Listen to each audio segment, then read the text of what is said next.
welcome to the Pop Live Show. You've got myself, Nolan, and the wonderful, smiley Jamie. She's got her coffee this week, so hopefully she'll be a little better with the faces and the anger.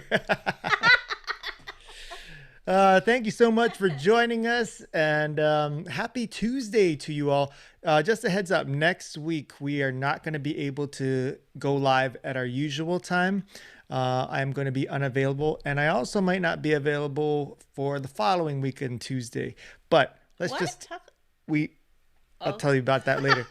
But we will come to you next week on Wednesday instead. Although we might, it's a crazy next couple weeks, but just know that we'll work it out, and we'll let you know in advance. But we probably will be coming to you on a different day. I think Wednesday next week, around the same time, 12:30. But if you're joining us today, you are either a really good friend or you are interested in finding out really quick, easy ways to get started with social media for nonprofits. So, the reason why we brought this up this week is I took some time to catch up with several of our nonprofit leaders in our community and just started talking with them, asking them some questions as to, like, what their pain points are when it comes to communications, marketing, fundraising, public awareness, all that kind of stuff. And every single one of them was like, social media, that is the biggest pain point. Are you leaning to get out of the camera? It just looks like I'm talking next to his shoulder and that we didn't frame this correctly. It makes us look so unprofessional. I'm not comfortable. This is like what, week 4 that you've been doing this? I don't This should know. be easy. No problem. You know what makes it more uncomfortable is if someone just sees this the whole time. Anyways, the common thing that they were saying was that they know that social media is probably their most effective and powerful communication tool as far as when it comes to budget, because it's for all intents and purposes free, and it can do so much to help them. Yet they have no knowledge or expertise on how to do it, and so it's overwhelming to them. They don't have time to do it. They don't have time to figure it out. So it's kind of that thing where it's like, man, I know that could really help us, but I just don't have the time to invest in it. So we kind of just leave it off to the side.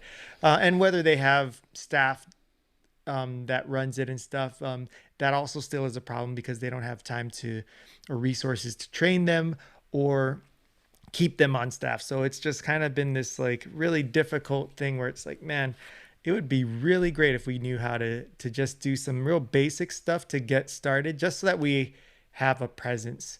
And that's what we wanted to talk to you about today, is that while we talk kind of like higher level of like in the past of what you could be doing with social media and all that stuff, the first baby steps is what you need to do first. Once you learn how to crawl, then you can walk, then you can jog, then you can run. So we're going to take it all the way back to the beginning and baby steps. Where do we start from the very beginning? So just that you can get started. And that's the main thing, is if you can just get started, things will start to pick up.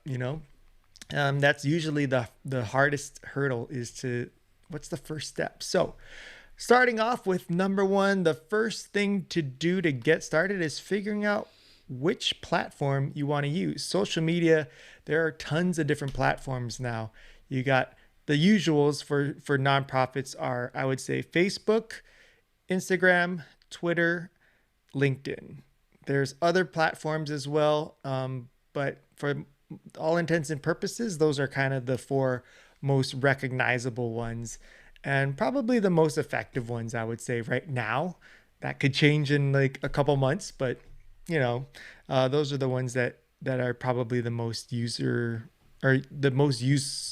tools for nonprofits. But the key is, you don't have to be, we've mentioned this before, you don't have to be on all of them.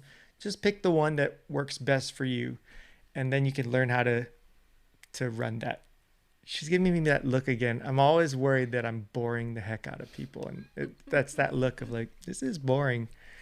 How do I not make this sound boring? Oh no, it's long, very wordy. Is Brian on here? Brian, you're gonna love this stuff. Um, so yeah, determining which platform is ideal for you and your organization. Each platform has its pluses and minuses, its strengths and weaknesses, and so it depends on where your audience lies, but also where your strength lies. So, for instance, Twitter is really relies heavily on like news, like being able to give out content that is educational or newsworthy. Um, and if your organization can be a good source for content like that, a resource for information, then Twitter could be really good for you. Um, Instagram is very picture heavy, like personality, like to see a lot of faces or images, artistic kind of stuff. Facebook is, how would you describe Facebook? I mean, it's heavy on interaction, like dialogue, right? I guess so. It's for old people like us. Yeah, if you see that yourself and your colleagues are on Facebook, it's probably where you want to be. They really rely heavily on uh, interpersonal interactions. Like they love seeing comments and comments or conversations going on in the comment section.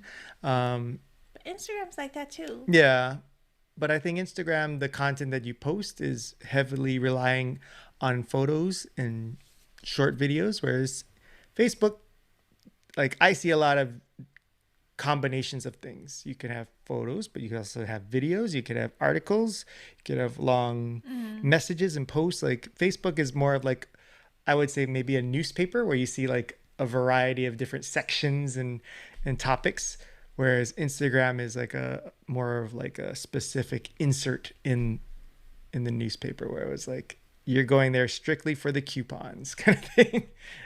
Maybe. And then LinkedIn is more of a like a professional resource. I feel. I mean, we're not that experienced in LinkedIn, to be honest. I find it to be boring for me. But a lot of like professionals stay on there a lot. There's a lot of great resources for news and content and networking amongst professionals. I So think that would be more like B2B though, like not B2C, which is what more nonprofits are when you're looking for a following.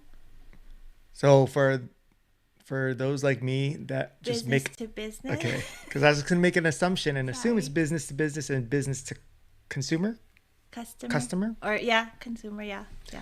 What is the third option? Is there a B to A? No, B to G, B to general. I don't know. Be I can't say the word that the A would stand for. All right, so moving along.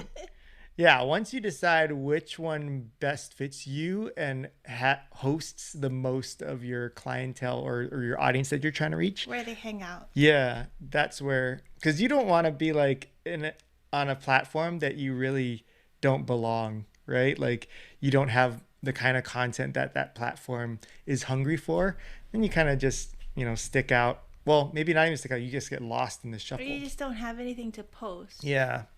Like for me, I don't have anything newsworthy and I'm not that great at just coming up with quirky, fun ideas or what is that, observations. So Twitter really, I don't have, I go on Twitter to read things, but I don't have anything to post on there.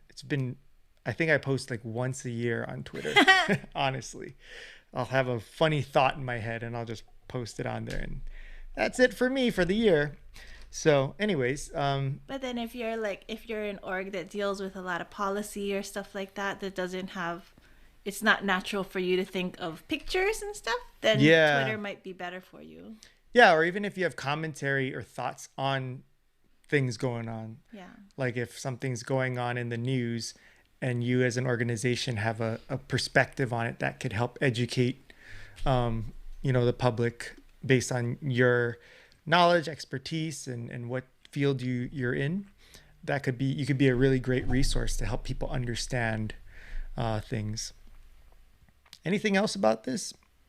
Okay, so once you figure out your platform that you want to be on, then you set up an account or set up your profile.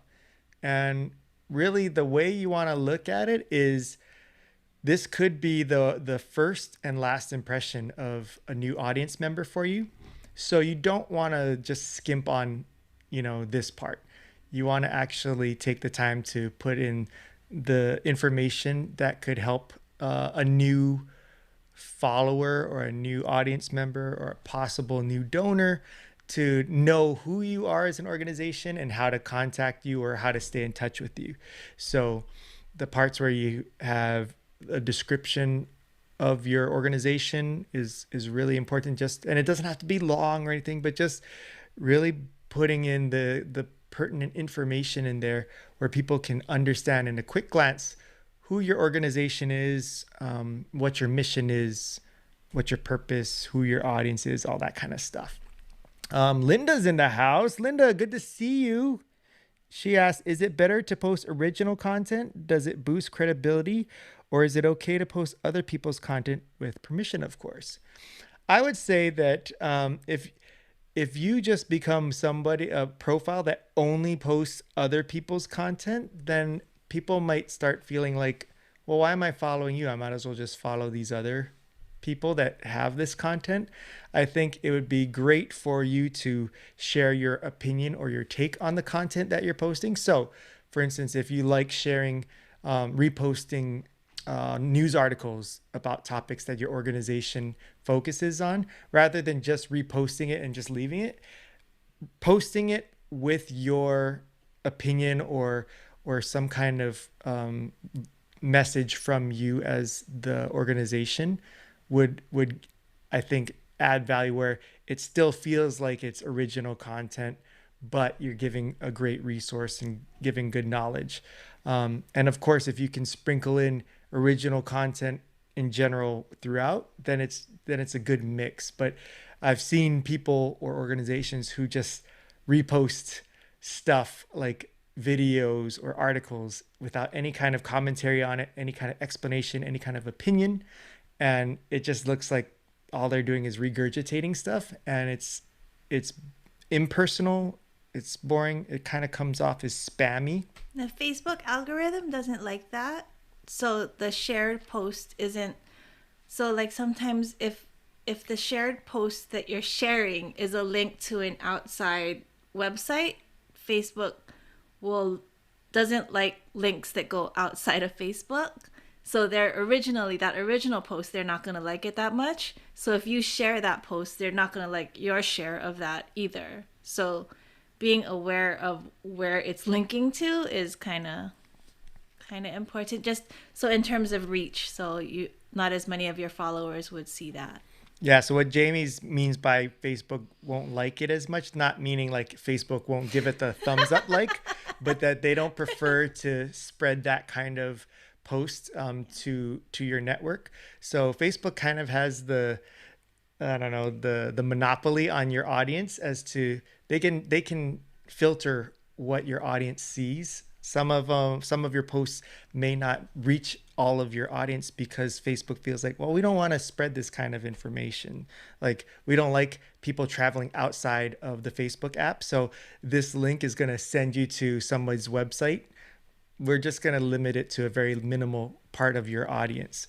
So I noticed, like, when I share a lot of things, like the amount of likes is way less than if I were to just post an original post. And the way that it can work though is I think that if they see that your share has a lot of engagement in the comment section, then they'll obviously, Facebook will be like, hey, I know this is sharing, something, but it's obviously eliciting some kind of reaction and interaction. This is useful. We're going to start sharing it on other people's feeds on your friends list because or your followers list. And they also like it if you have a longer comment with your share. So the like what Nolan was saying earlier about having an opinion that you have about the thing that you're sharing.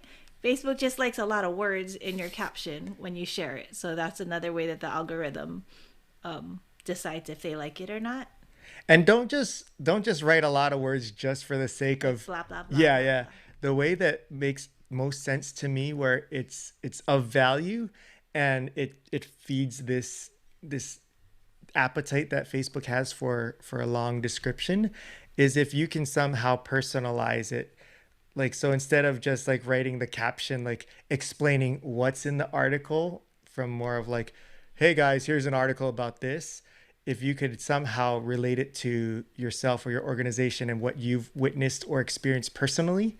So that could be something like when we started out with our mission to serve, this population, we remember that, this had happened and the response from the public was so great and we did X, Y, and Z and it was wonderful and we met Auntie so and so who now is part of our team. That's why when we read articles like this that explains this, it really hits, close to home because it reminds us of our roots, something like that, where it's like, wow, this is really meaningful to you guys. I learned more about you. I feel like I'm still connected to you. And you're telling me that this article or resource is linked to that. I'm interested. I'm hooked. I will click on that. And so now you're killing two birds with one stone, where you're still engaging your audience, getting them familiar with you, getting them to feel personal connection with you. And Facebook's like, hey, this is a lot of words. This is great. So things like that to think about. And as much as this sounds like overwhelming, because I know if I was on the other side hearing this, I'd be like, oh, all these rules and stuff. It's just try to keep it simple. Like think about it from the perspective of your audience you're trying to reach. Like what would be interesting to them or meaningful to them, and it could be you. Like you might be your ideal audience. So just think about when you've seen a post, what made you recoil or what made you attract to that kind of content. Because that's all this is just trying to make your organization seem like a person, like make it a real entity versus a bot that's like putting out ads or billboard of information kind of thing.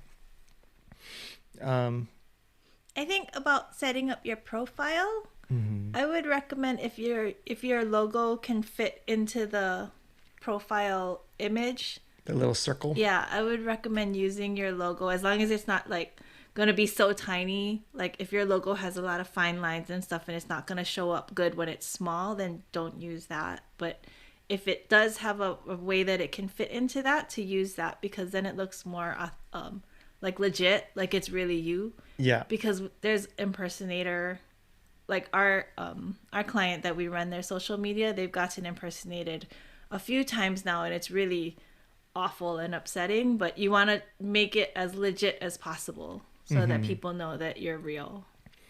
So like a lot of people, or some mistakes we've seen as examples opposite of that, is for their profile pic they'll just have a picture like of like hey, but it doesn't have any kind of branding or the logo and stuff. So it's like, is this really the organization or not? So Like you can use that for your cover photo. That's Yeah. great for your cover photo. Yeah. And just going back to Jamie's point about, making sure it's visible and doesn't have a lot of fine lines. Just imagine a lot of people are looking at profiles on their phones. So that little profile pic is going to be like even smaller on the phone. So you can even just test it out too. Like if you put it up and then look at it on your phone, if you like, I can't tell what this is, then no And one not else just will. on your bio, but like when you post something, it's a tiny little dot next to your caption. Yeah. So make sure it looks okay like that. Yeah, and make sure like the photo is like of decent quality, because I also know that a lot of organizations just like they don't know where their art files are or their logo files are, so they'll like go on Google and like just copy an image that they find like, oh yeah, the size of it is like super tiny, so that when you use it as your profile pic, it blows it up and it's all pixelated and gross. So just know, like, and for those who are like, well, how do we know if it's high def or high res? Like, you can tell, like, when you blow it up on your screen, if it looks all pixelated, then it's gonna look pixelated to everybody else. So if you don't know where your art files are, whoever you paid to design it, like, reach out to them. Like, hey, I need our logo in a resolution good enough for YouTube or Facebook or Instagram.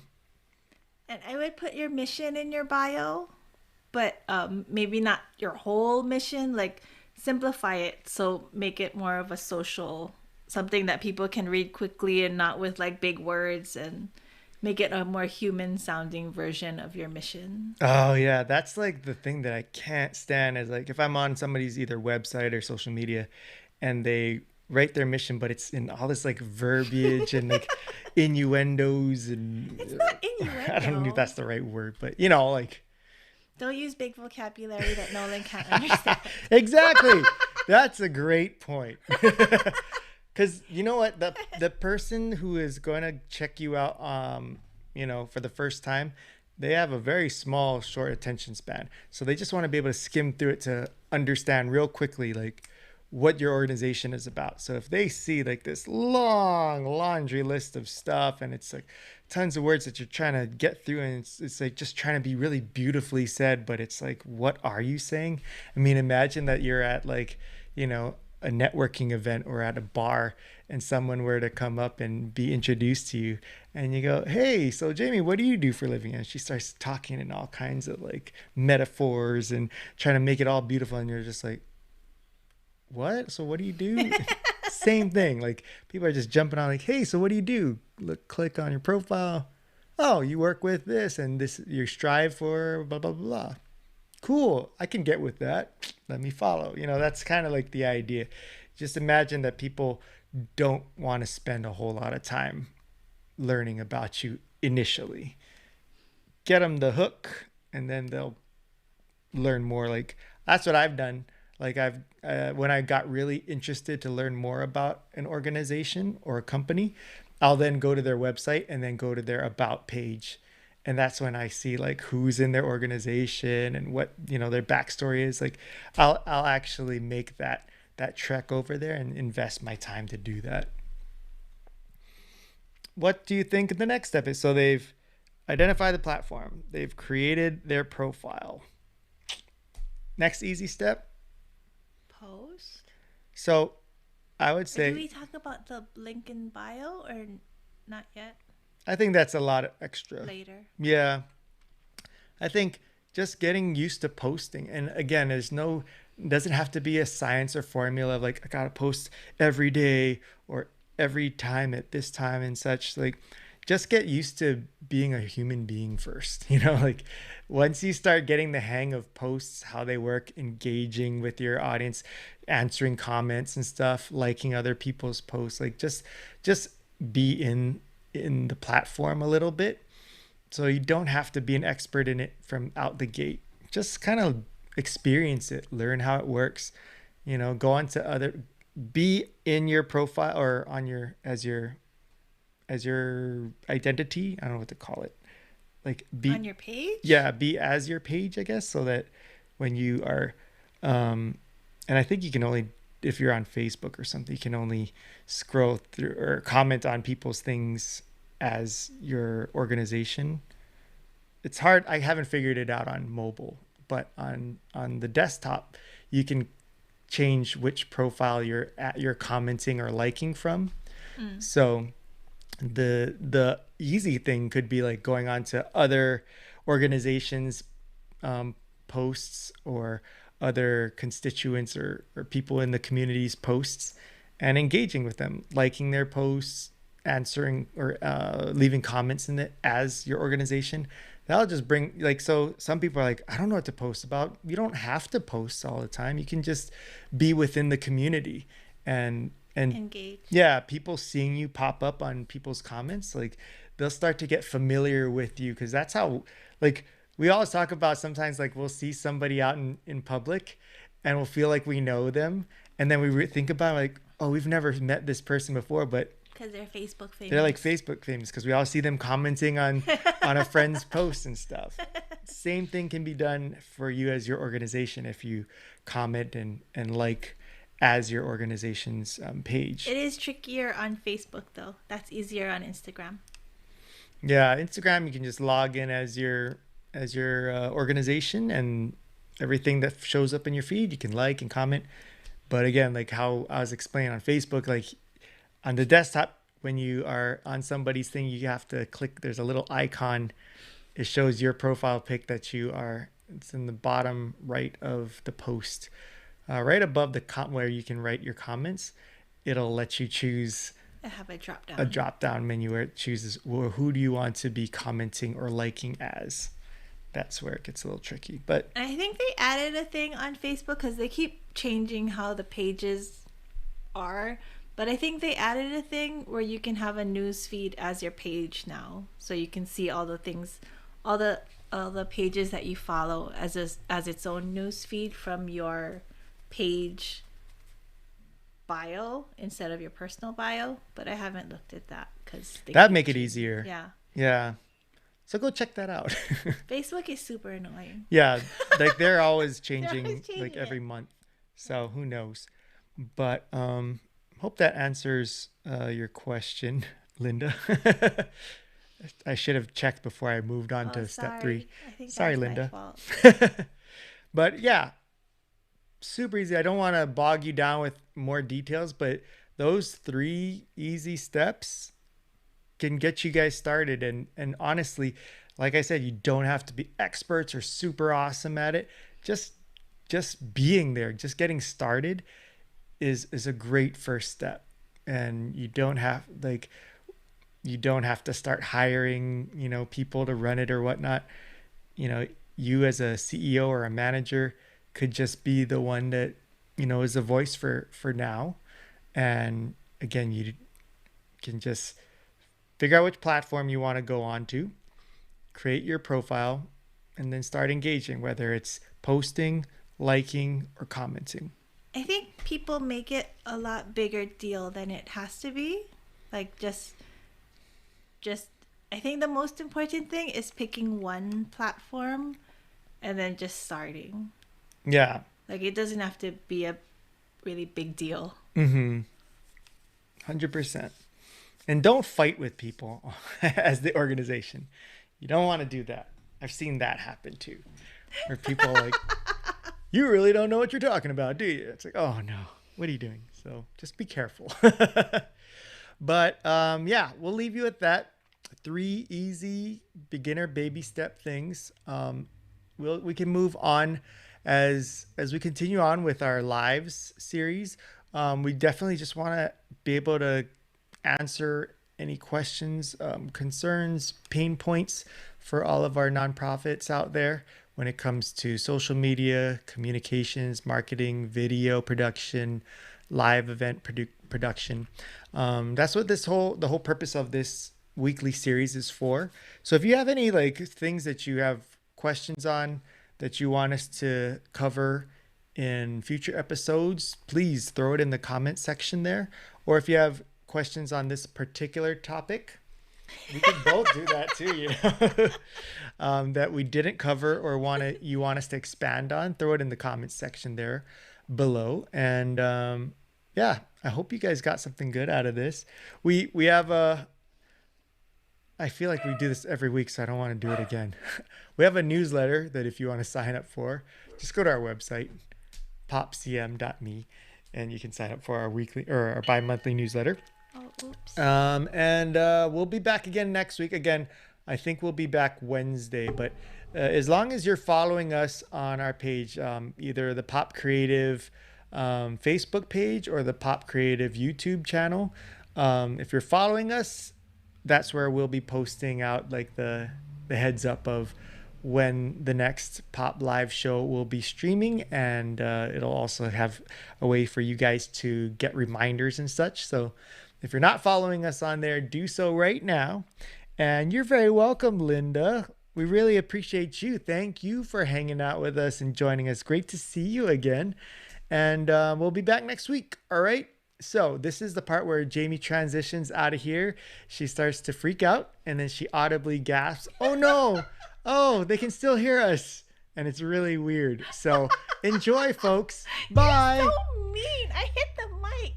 Oh no. Wait. What's happening? You're so mean.